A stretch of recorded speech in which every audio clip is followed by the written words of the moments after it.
Okay, here goes another sound demo. I got a request on YouTube to play the curves with those subs.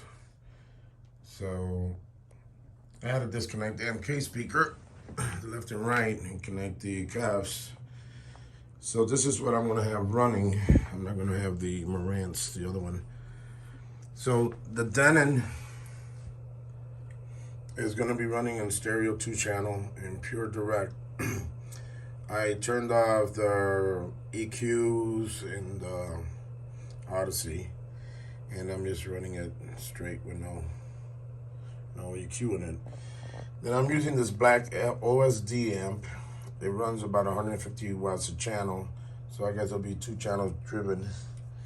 And the subs will be a PSB Pro 100 or 1000, I'm sorry. And I have an MK. I forgot the model number, MK70 or something like that.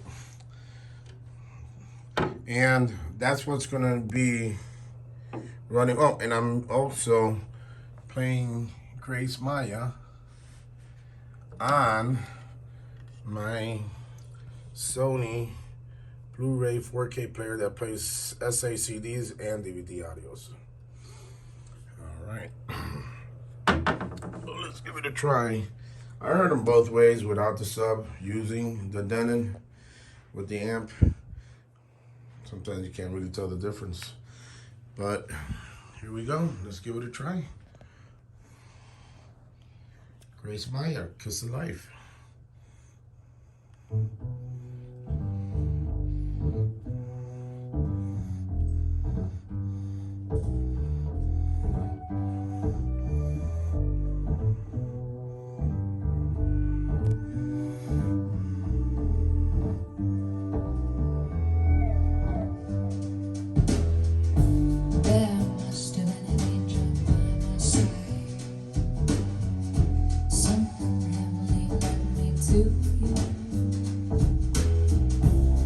Look at the sky, it's the color of love. There must have been an angel by my side. Something heavenly came from above. He led me to you. He led me to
go. That's pretty good. So